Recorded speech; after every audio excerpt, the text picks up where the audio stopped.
अस्सलाम वालेकुम। बहुत अरसा पहले की बात है, किसी गांव में एक बहुत अजीब वाक़या हुआ। काफ़ी तेज़ गर्मी होने की वजह से लोग अपने घरों की तरफ निकल गए और शाम होने का इंतज़ार करने लगे। जब शाम का टाइम करीब आया तो क्या देखा कि सूरज तो अभी तक ग़ुरूब ही नहीं हुआ। लोग ये माजरा देखकर बहुत परेशान हो गए। बबलू ने अपने अब्बू से कहा कि सूरज के ग़ुरूब होने का टाइम तो हो गया है, लेकिन सूरज अभी तक ग़ुरूब नहीं हुआ। ये क्या माजरा है, मुझे समझ नहीं आ रहा। बबलू के अब्बू ने जवाब दिया, समझ तो मुझे भी नहीं आ रहा कि सूरज क्यों ग़ुरूब नहीं हुआ। इस टाइम तो रात के 9 बज रहे हैं। बबलू की अम्मी ने भी कहा कि मुझे बहुत डर लग रहा है। सूरज तो बहुत गरम गरम आग फेंक रहा है, अब हमारा क्या बनेगा। हर लम्हा गुजरने के साथ साथ लोगों की परेशानी बढ़ती जा रही थी। हर तरफ टीवी पर भी यही खबरें मौजूद थीं कि सूरज क्यों ग़ुरूब नहीं हो रहा। वहाँ पप्पू की बीवी ने कहा कि अजी सुनते हो, सूरज ग़ुरूब नहीं हुआ, चलो बाहर चल के देखते हैं कि ये सच भी है कि नहीं। पप्पू ने कहा, बेगम ये टीवी वाले तो झूठ बोलते हैं, झूठी खबरें फैलाते हैं, इनका काम ही झूठ बोलना है। ये तो बहुत बड़ी खबर है, वो झूठ कैसे बोल सकते हैं। तुम बाहर चल के तो देखो। जब वो दोनों बाहर आते हैं तो देखकर बहुत हैरान हो जाते हैं कि रात के 10 बज रहे हैं और सूरज अभी तक मौजूद है और अपनी गर्मी बरसा रहा है। पप्पू, सूरज तो अभी तक ग़ुरूब नहीं हुआ, इसका मतलब टीवी वाले सच कह रहे थे। अब हम क्या करेंगे। पप्पू कहता है, बेगम मैं क्या बताऊं, सूरज ग़ुरूब क्यों नहीं हुआ, मेरी तो खुद दिमाग की बत्ती गुल हो गई है। पप्पू की बीवी कहती है कि सूरज की गर्मी इतना ज़्यादा है कि मेरा गोरा रंग संभला जाएगा और मुझे काला करके चला जाएगा। ये कहकर वो दोनों अंदर आ जाते हैं और सोचने लग जाते हैं कि ये सब हमारे गुनाहों की सज़ा है जो आज सूरज ग़ुरूब नहीं हुआ। पप्पू अपनी बीवी से कहता है, ये सब तुम्हारी गंदी ज़ुबान का नतीजा है, तुम्हारी ज़ुबान के गुनाहों की सज़ा मुझे हमें मिल रही है। तो पप्पू की बीवी उसको कहती है कि तुम्हारी ज़ुबान से तो जैसे फूल झड़ते हैं ना। पप्पू अपनी बीवी से कहता है, बेगम आपस में लड़ने का कोई फ़ायदा नहीं है, हम सब गांव वालों को इकट्ठा करते हैं और इस मसले से बचने के लिए सब मिलकर अल्लाह से दुआ करते हैं, वो हमें इस मुसीबत से निकाल दें। फिर वो सब बबलू के घर इकट्ठे हो जाते हैं और अल्लाह से दुआएं मांगने लग जाते हैं कि सूरज ग़ुरूब हो जाए और रात का अंधेरा दिन की रोशनी की जगह ले ले। लेकिन कोई भी फ़र्क नहीं पड़ता। अब तो हमारी दुआएं भी कोई असर नहीं कर रही। लगता है कि आज सूरज ग़ुरूब नहीं होगा। पप्पू कहता है, लगता है सूरज अब हमारी जान लेकर ही ग़ुरूब होगा। बबलू कहता है, भाई ऐसी बातें तो मत करें, अच्छा अच्छा बोलें, मैंने तो अभी इस दुनिया में कुछ भी नहीं देखा। तो आगे से पप्पू जवाब देता है कि तुमने देख कर इस दुनिया में कौन सा कोई बड़ा तीर मार लेना है। पास खड़ा हुआ एक आदमी बोलता है कि हमारे गांव पर इतनी मुसीबत आई हुई है और तुम लोगों को मजाक सूझ रहा है। साथ वाले गांव में एक बहुत बड़े आमिल बुजुर्ग रहते हैं, वो बहुत नेक इंसान हैं, हम उनके पास चलते हैं, वो ज़रूर हमें कुछ ना कुछ हल बता देंगे। ठीक है, हम सब लोग चलते हैं इनके पास। फिर वो सब मिलकर बुजुर्ग के पास पहुंच जाते हैं और इनसे इस मसले का हल दरियाफ्त करने लग जाते हैं। वो सब मिलकर उस आमिल के पास जाते हैं तो वो उन्हें बताते हैं कि आज से बहुत साल पहले एक बहुत बड़ा जादूगर था जिसने 2 पौधे लगाए थे जिनका मकसद इस दुनिया का निज़ाम ख़राब करने की कोशिश है। आज वो दोनों पौधे तैयार हो गए हैं। अगर वो दोनों पौधे तोड़कर दरिया में डाल दिए जाएं तो दुनिया का निज़ाम ठीक हो जाएगा। पप्पू उन बुजुर्ग से कहता है कि हमें कैसे पता चलेगा कि वो पौधा कहाँ है और हम कैसे तोड़ें।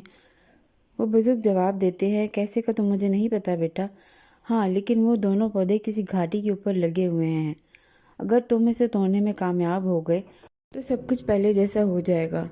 बाबा जी, इतनी बड़ी दुनिया में हम इसको कैसे ढूंढेंगे। पप्पू की बीवी कहती है कि बाबा जी, अगर हम उसे ढूंढने निकले तो चल चल के मेरे तो पाँवों में छाले ही पड़ जाएंगे। तो वो बुजुर्ग कहते हैं कि मैं तो आपको इतना ही बता सकता हूँ कि वो इस गांव के करीब एक जंगल में है। बबलू उस बुजुर्ग बाबा को कहता है कि मैं और पप्पू भाई जाएंगे और उन पौधों को तोड़कर लाएंगे। दोनों ढूंढकर इसको अपने हाथों से दरिया में बहाएंगे। तो बबलू ने कहा, हाँ ये ठीक है, आज ही हम जाएंगे, वो पौधा ढूंढ कर लेकर आएंगे। पप्पू और बबलू दोनों जंगल की तरफ निकल जाते हैं, लेकिन इन्हें कहीं भी वो पौधे नहीं मिलते।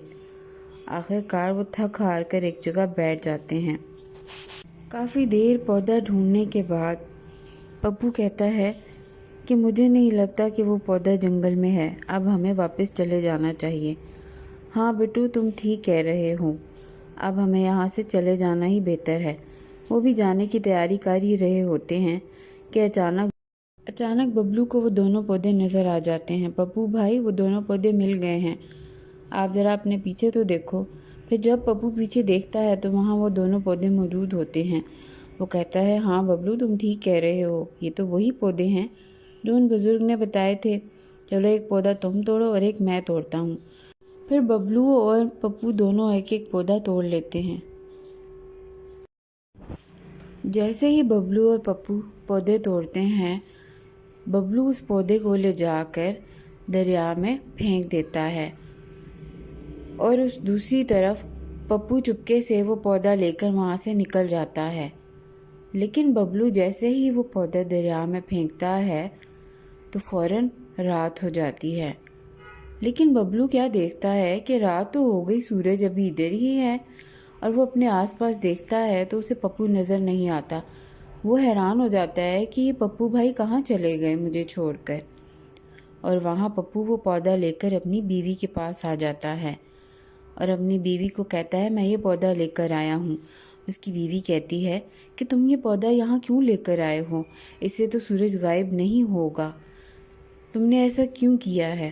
پھر پپو اسے کہتا ہے کہ بیگم، تم میری سیاست نہیں سمجھی، ہم یہ پودا لے کر ان سے 50 لاکھ روپے لیں گے۔ پپو کی بیوی یہ سن کر خوش ہو جاتی ہے اور کہتی ہے کہ پپو، آج مجھے یقین ہو گیا کہ تم واقعی ایک سمجھدار انسان ہو، تم واقعی چاہتے ہو کہ ہم دونوں امیر ہو جائیں، تم ہمارے اچھے مستقبل کے لیے کتنا کچھ سوچتے ہو۔ اور ادھر پپو ان سب کے پاس چلا جاتا ہے اور 50 لاکھ روپے کی ڈیمانڈ کرتا ہے۔ تو ببلو کہتا ہے کہ پپو بھائی، یہ تو بالکل غلط ہے، آپ کو ایسا نہیں کرنا چاہیے، آپ ہماری مجبوری کا فائدہ اٹھا رہے ہیں۔ پپو اسے کہتا ہے کہ تم چپ کرو، تمہیں کچھ نہیں پتا، اپنی آواز بند رکھو، جیسا میں کہہ رہا ہوں ویسا ہی کرو، ورنہ میں تم لوگوں کو وہ پودا نہیں دوں گا۔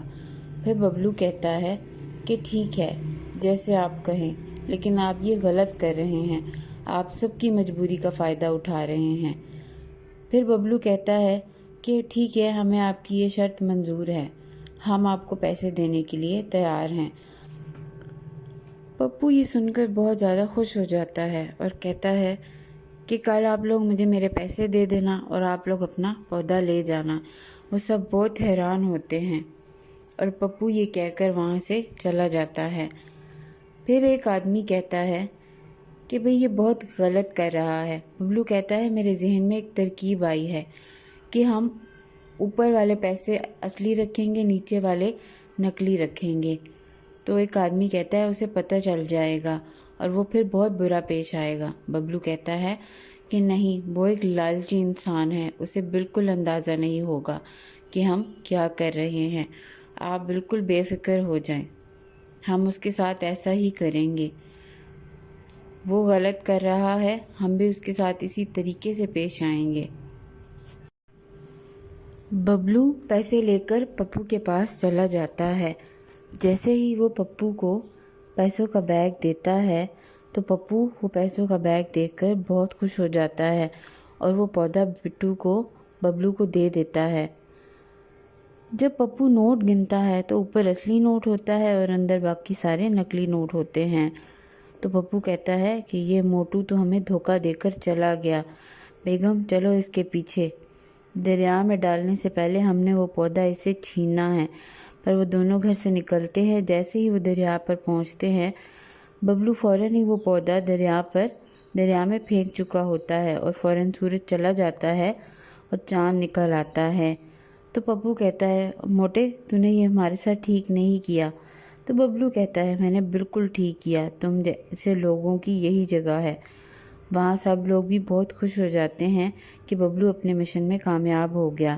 یہ صرف ایک کہانی ہے، اس سے ہمیں صرف یہ سبق ملتا ہے کہ ہمیں صرف اللہ پر بھروسہ کرنا چاہیے اور صرف اللہ سے ہی مانگنا چاہیے اور اپنے گناہوں کی معافی اللہ سے طلب کرنی چاہیے۔